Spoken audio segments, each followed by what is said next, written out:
for leading the Ridge Meadow Division of Family Practice as board chair this year. The Ridge Meadows Division of Family Practice's vision seeks to influence change by providing leadership to achieve optimal health for our community and provide support to our physicians that enables primary care for our community. This year, I believe we've done just that. The board and staff are very proud to report back to our members and community the difference we are making in our medical community with 28 projects improving patient care and improving physician satisfaction with 7,500 GP hours contributed this past year. Ursula, as the division chair, how do you feel we are fulfilling our vision? I don't think that any of this work would be really possible without the wonderful commitment and working together of our GPs coming to the tables and giving us their wisdom. This year specifically, 69 out of our 91 members have been part of our community work and have been coming to the table and imparting us or giving us the wisdom that they have with regards to the projects, and we're very grateful for that participation. Our plan with this video is really to showcase to our community members and as well as our members how we are moving, planning, and improving the medical community in our Ridge Meadows. And as you watch this video, I would really like you to listen to the leads of all the projects, and if you feel that you are inspired today, I really hope that that is where we are hitting it home to you today.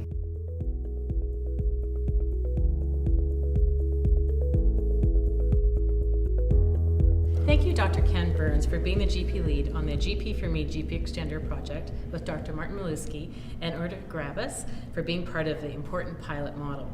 The aim of this project is to improve physician capacity and satisfaction by developing a higher level administrative support staff position to perform duties such as filling out forms or performing callbacks to complex care patients and helping to identify frail elderly patients, duties that were previously performed by the physicians. We currently have 5 clinics actively testing this model with the intent to develop a business case to showcase the cost and physician satisfaction benefit of this role to GPs if they wish to consider implementing this team-based care model in their clinics in the future. Ken, with your years of GP leadership in the community, you've always carried great vision of medical community improvement. Tell us about your vision with the GP Extender and why you came up with the idea. The GPs would have great advantage because what they would do would they would be able to offload the work that doesn't take their clinical expertise, their diagnostic expertise. It doesn't require things that they've been trained to do, but instead allows them to share with their staff, with their GP Extender, things to do with the electronic medical records, in terms of communication with the consultants, with the tertiary care centers. So the GP Extender was a perfect way to help the patients, to help the family physicians, and at the same time optimize the care so that our healthcare system is more sustainable and is more effective, cost effective. Martin, we're very happy to have you and Urda pilot this project. As a GP, what value have you seen having Urda do a GP Extender role? Last week there was an example of this. I had made a referral to a specialty clinic in Vancouver, had dictated or on my EMR made my nice referral letter, and then to my dismay found out that there was a form that I had to fill in to make the referral. And so being very practical on the form, I wrote in, please refer to letter. Last week we got the form back with a bunch of X's and O's throughout the thing saying I hadn't filled in the things which had all been done in the letter. So after first losing my temper, swearing, I then recognized that, hold it, I've got a physician extender. I felt immediately better. Urda, from your MOA perspective, what difference have you seen for yourself and perhaps the patients? I have learned now how to use the EMR a little bit better, and I was able to find out how to identify the patients with complex care on the EMR. I can print them all out now. It is not very difficult. Profile is an excellent system to do it. It was a little bit difficult a little while ago, but now I can print them all out, and I have started to call patients in. Thank you, Dr. Kathy Pattison, for being a GP lead on the A GP for Me Practice Nurse project that aims to pilot a team-based care solution for GPs by having a practice nurse provide clinical support to increase physician satisfaction and capacity. Our community currently has 8 GPs and 3 clinics with a nurse. Kathy, one of the objectives of this project is to prove a business case to our members to show the value of having a practice nurse in their clinics. As a GP, what have you seen as value so far? Well, the project is ultimately about improving patient care and increasing the capacity in our practice to take on some of the many people in our community with complex healthcare needs as well as general healthcare needs. It's the holistic approach. We've also been building a business plan, and so with having a nurse in our office, we've been able to increase and improve our billing, and over the 3 months we've been running the project, we have been able to pay the practice nurses, or the nurse in practice's fee, her salary, with the increased billing codes that we've yeah. And I think just talking to all the GPs involved in the project, everybody's found that they just feel more relaxed at work. There's not so much pressure. We feel we have somebody to help us with all these things, and has generally reduced the stress of day-to-day work in the office. Thank you, Dr. Fernando Villasenor, for being the GP lead for MOA Network. This project's aim is to improve communication and relationships with the divisions, GPs, and MOAs, and enhance knowledge of MOAs through professional development workshops that benefit job performance to improve support to physicians and patient care. Fernando, how has the MOA network been of value to physicians? Well, Trina, in our network, we are always trying to provide topics and subjects that are of value to family practice offices. And we put together 3 workshops. One of them was the first aid recertification. Another one was vaccination education, and the third one was patient conflict resolution. I think the patient conflict resolution and the vaccination education are great subjects to educate our MOAs in order for them to complement our practices, in order for our practices to function in a more functional way. Thank you, Dr. Vern Batty, for being an important steering committee member on our member education committee with Dr. Ravi Vanukuru as GP lead. The aim of this project is to identify member non-pharma education priorities, develop an annual plan, and promote our entire medical community education opportunities to all membership to improve communication. Our medical community hosted 34 education sessions this past year to benefit local physicians and MOAs, with 300 participants. Vern, what type of education has been offered this past year in our community? How has your experience been attending these sessions? There have been multiple subjects that's been covered, some for physicians, others for MOAs. For example, for physicians, there was lectures on dermatology, addiction workshop for MOAs, PSP module for office efficiencies, demystifying of ER, which is again for physicians, billing codes, efficiencies, and grand rounds were restarted in the hospital. And I personally enjoyed the grand rounds at the hospital, and I really learned a lot from the shoulder workshop that we had. How has this education project making a difference for physicians? Education committee is one of our important services that we provide to our members. Through this initiative, the members can improve their office efficiency, they can improve their computer skills, and they can bring up their knowledge up to date about new medicine developments. Thank you, Dr. Laura Kelly, for being a GP lead on the Physician Health and Wellness Initiative, which has been a top priority for our membership each year. The aim of this initiative is to connect GP peers socially and professionally and continue to build a strong collegial and caring physician community.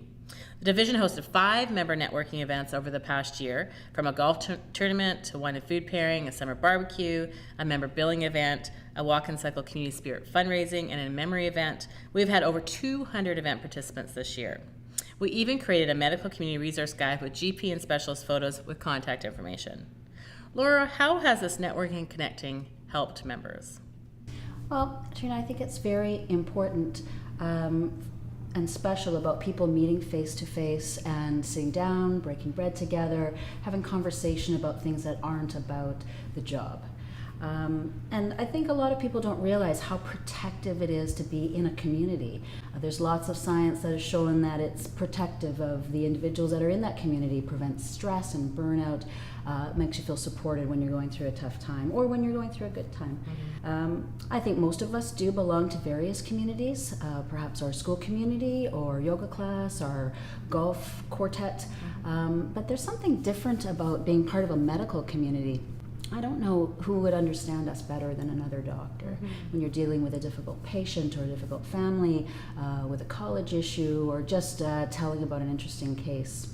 I think that there is also, you know, when you know me as a colleague and as a friend and you trust me on that face-to-face, one-to-one level, when we do have to consult about a patient, I think our communication's better, and I don't know how that can't result in better medical care for our patients as well. I think what we're trying to achieve here isn't really difficult. In fact, it's really simple. We're just doctors taking care of ourselves and taking care of each other.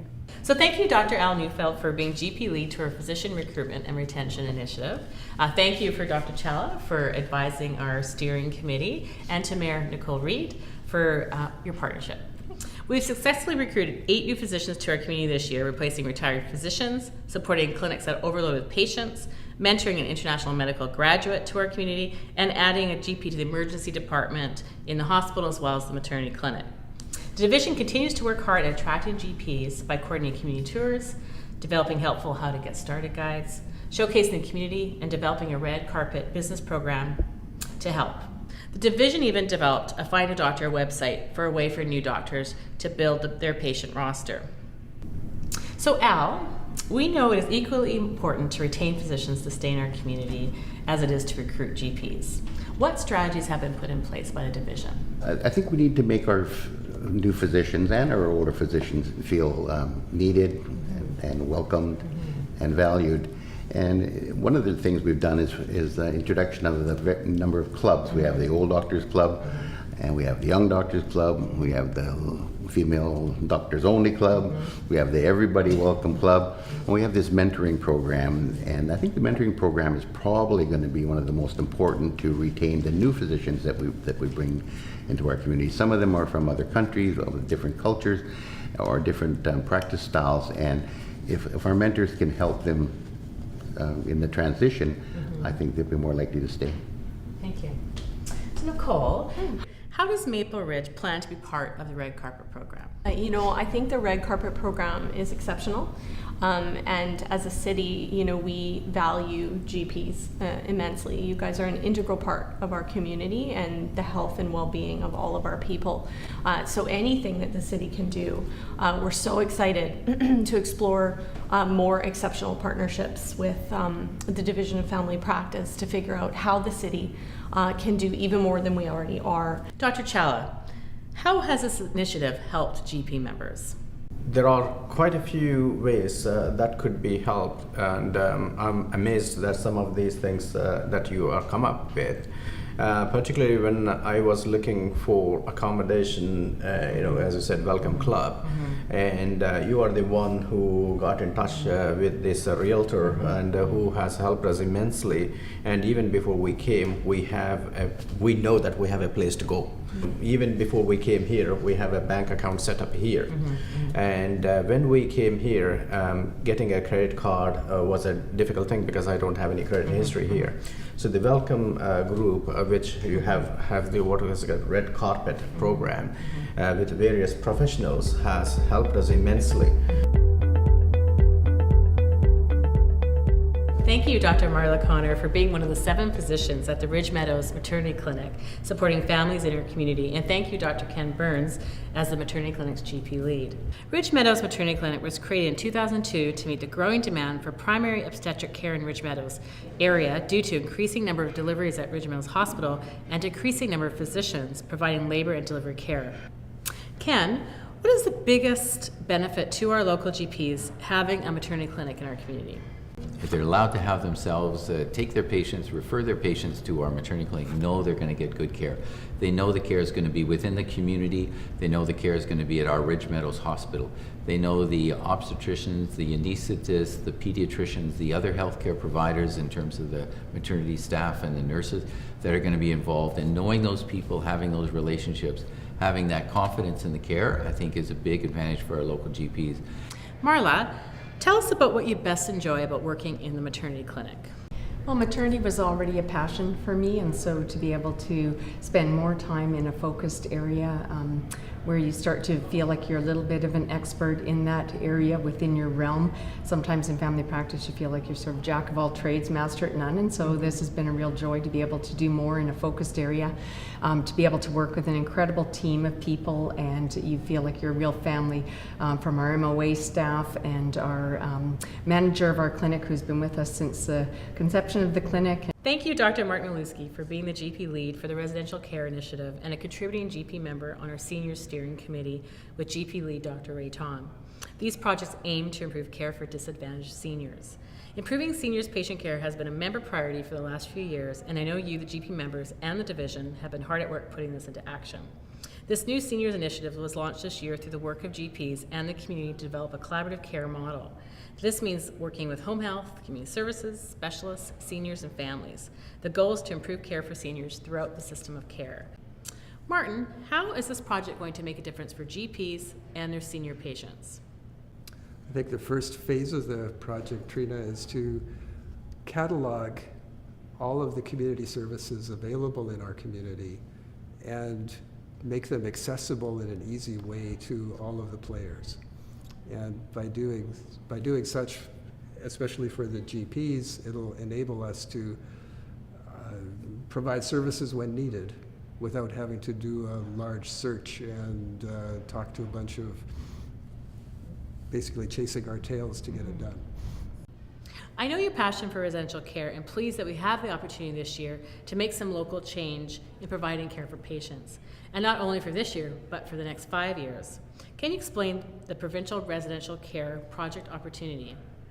The provincial government has allocated a fairly sizable sum of money to the divisions to improve the care of seniors in residential care. This is based on a number of pilot projects that have been run over the last year or so in a number of communities throughout British Columbia, which were found to be not only cost effective in that overall costs seem to be less with residential care extra services. It also improved services to the patients themselves by having dedicated, authentic doctors available to them when needed. Thank you, Dr. Ursula Layton, for being the GP lead for the Child and Youth Mental Health Substance Use Initiative for the division, and with Dr. Liz Zupak and Dr. Melody Prim-Smith and Dr. Britt Bright for being a valued specialist on our local action team, along with Dr. Marla Connor, who represents a local GP in our community. This project's aim is to reduce barriers in access for children and families needing mental health and substance use services. With over 50 GPs, specialists, and community stakeholders leading the way in this important work, we are treading some exciting new ground. Ursula, one of the solutions that has been identified by this project is the use of technology to provide a service. Can you explain how this will be helpful to GPs and to their patients? I think we have recognized that youth really are people that love technology, and that's a wonderful way for them to communicate with each other and also with us. And we have initiated a process called TIES, and we are looking into how this process is going to work. We do realize that communication would be much easier with the youth. It is a way for the youth and also the families to own their own information to a certain extent and to connect healthcare providers with one another, and also for them to have 24/7 access so that they can make appointments or communicate with their psychiatrist or counselor or maybe physician or psychiatrist on a regular basis. Britt, one of the other solutions that has been identified as a rapid access psychiatry youth clinic. Can you explain how this could look in our community? Well, one of the problems in our community is that we really don't have any child psychiatrists. So when you're talking about barriers, a lack of a service is of course a barrier. Now, the Child and Youth Mental Health Center has only one psychiatrist, 1 day a week. It's been like that for over 30 years. So we have the opportunity, if we wanted to, and if we can get the funding, to get a psychiatrist that specializes in a rapid access service, which now has started in Vancouver already, with some other funding. And it means that a youth could be seen within 1 to 4 weeks, and in initial assessment with a treatment plan, and then they could be follow-up to group medical visits. Well, Marla, as a GP in our community, hearing some of the solutions for children and youth in our community with mental health and substance use challenges, how do you think this can make a difference for you in your own practice?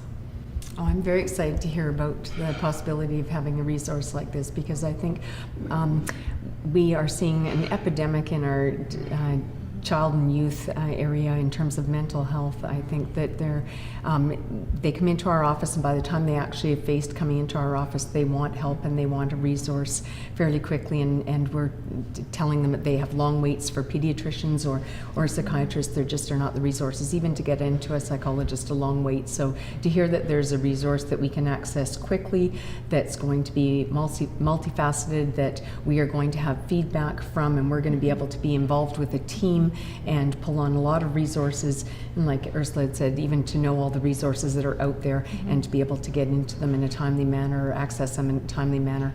In family practice, we're always facing a challenge of doing things quickly, and so to be able to know what these resources are and to link into them, yet to make these patients feel like they're really dealt with thoroughly in a family practice setting is invaluable. So thank you, Dr. Al Neufeld, for being the GP lead on supporting a nurse practitioner with Dr. Lazubek to provide primary care to the mentally ill and homeless population at the Salvation Army Caring Place, and welcome Daryl Pilgrim, who's the Executive Director, in partnership with Mental Health with a vision of reducing emergency service use. Al, how has this initiative helped the medical community at large? Well, I think you started the conversation when you mentioned what the goal of the initiative was in the first place. It was never to solve the homeless population. It was to increase or improve the health of this very marginalized and unique group of patients. And to that end, I think the program's been very successful. The second goal was to decrease the load on the emergency department, the psychiatric ward, the hospital in general. And I think Janet's had some success in all those areas. I think we sometimes, the obvious things like the wound care, the foot care, that decreases the emergency room visits right away. Some of the other improvements to the health of the patient, such as their diabetes, their COPD, their high blood pressure, that will decrease utilization of the hospital further in the future. Wonderful. Daryl, how has providing primary care for Caring Place clients made a difference? For us, it's been awesome. We are super happy, basically in the communication with the hospital, specifically the emergency ward and the psych department with Dr. Matthews has been phenomenal. Really, it's unheard of what it was from before. The communication, especially like on discharge, on keeping people longer in the psych ward if needed until we can find the right place for them. All that stuff has been a great improvement. Having Janet to, I think, talk to the emergency department about the technical stuff that we don't understand has been great, and we're really encouraged about that. We're hoping for it to grow into the future. Thank you, Dr. Ursula Layton, for being a GP lead with Dr. Ken Burns with a GP for Me Community Attachment Tool project that aims to create a tool and system to attach mother-child to GPs in our community, as well as complex care patients to the wider medical community. Ursula, how will this attachment tool help our members? I think we've already proven through the maternity clinic that attaching the mother-child dyad to physicians is a great way to take care of the patients. However, I remind myself through something you had mentioned that Dr. Al Hargreaves had said a couple of years ago, that when he's in Emerge and he struggles with dealing with a patient with complex care needs and they don't have a physician or a family physician, where does he send someone to? Where does he even start? And I think historically he would perhaps call around, but that takes a lot of time out of his work and his day. And a physician-to-physician referral, we realize, are really something that is valuable because we trust our physicians and we trust the knowledge and the work that's been done, and really just that one-to-one referral. So we're trying to set up a process where we can allow that to happen in a more streamlined situation. Thank you, Dr. Mina Hassanelli, for being a GP lead with Dr. Laura Kelly and Dr. Ward Tinney on the Division's Acute Care Project. The aim of this project is to improve GP and hospital communication. When we first started, only 45% of GPs consistently received notifications about patient death, while 28% never received. I know that this project is working on strategies to improve communication around death notices, discharge, follow-up care, as well as dialogue around ER referrals. I mean, how is this project making a difference for GPs? So for family doctors, we've noticed a big change in how we are improving things. What we've noticed is that hospitalists are now calling family doctors' offices or family doctors themselves to notify patient death, as well as faxing the medical certificate of death on every death, which has really helped the two-way communication on notification. Also, we've noticed that since our emergency education session, family doctors' referral practices have changed, and we're actually seeing an improved referral process with decreased number of referrals for conditions that can be managed in the family doctor's offices. We've also noticed an improved patient experience in that patients are now more prepared for their arrival in the emergency department with some of the literature that the division has produced to provide to the family doctor's offices to give to their patients before they're referred to the emergency department. Excellent. How is this project making a difference for the hospital? So from the hospitalist point of view, we've actually noticed a change as well. We've seen a decreased number of admissions in our emergency department since having the education session for family doctors, and I think that ties directly to the improved referral practices of community doctors. We've also noticed that, again, communication in general has improved with two-way communication, not just on death notification, but in general on discharge, and even on admission, we start calling the family doctors a little bit more, and that's, I think, directly related to the projects that we've had with the acute care project. Thank you, Dr. Celia Murray, for providing leadership to our community's IT strategy with Dr. Ward Tinney as GP lead. Acting on member priority that EMR and technology clinic support is in need, the division developed an IT strategy, now in partnership with PSP, to execute a local clinic support solution. Local clinic visits by peer mentors will include custom EMR training at various GP MOA levels, in addition to pathways and up-to-date training. Small group sessions are also being coordinated to facilitate problem solving and idea sharing among clinics. Celia, I know our community has been hard at work on this project. How will we know we are successful? We started with EMRs a few years ago, and this whole process had been very new to us. And each clinic had been working on their own to try and get the EMR going. In the last few years, we acquired quite a few new physicians, and we realized that they were struggling to get into the community. They were not sure how the EMR was working, and we decided to get peer mentor groups to help them through the process. And we can already see the success. We're helping them to set up the EMR, we're helping them to guide them through the EMR, we're helping them with the referral processes, we help them with how to retrieve lab results, how to apply information, and it's been very successful. And we're using resources like Pathways that's been extremely successful. We have up-to-date on the EMRs. We've been able to incorporate up-to-date into our cell phones, and it's been very successful. Fernando, I'm not sure if all of our members are aware, but you have been in a GP leadership role for a number of years on the division board, and now as vice chair with plans to transition into the board chair position in the future. What personal satisfaction do you get by being a leader on the division board? Well, Trina, one of the satisfactions that I have received from the division is the fellowship that we experience in our meetings with our colleagues. The being part of the decision making, being part of the process, being part of the structuring the committees and monitor and follow those committees until they get to completion of our objectives. Being part of all of those ideas that we put for the benefit of our community, and actually seeing it go through and from conception to the end is very rewarding. Wonderful. So what does the Division Board of Directors actually do? Well, Trina, our main function is to provide benefit to all of our members in Maple Ridge and Pitt Meadows. Another thing that we do as a board is to get funding from government to put programs into action, to create committees for different purposes to benefit our community. And what have you heard your colleagues and our members saying about the division? As a matter of fact, I am very pleasantly surprised because I have seen a great engagement from our colleagues.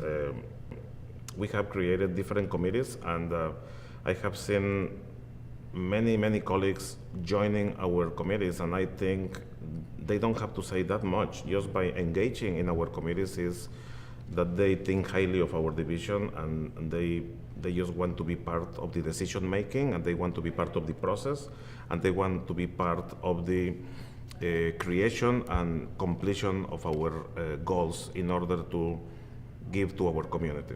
I know we have more good work and impact ahead of us. What can we expect for the year ahead? We're going to be working with members on evaluation of the GP for Me project, and in the fall we will be launching work into the addictions that I know is really something that the GPs and patients alike have as a high priority.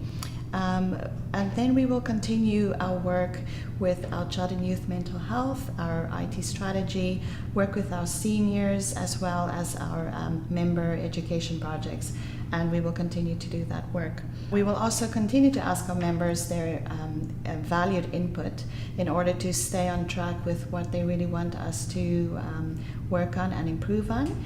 And I just wanted to thank the board, the staff, the members, as well as the community for really helping to make this such a great medical community to practice in.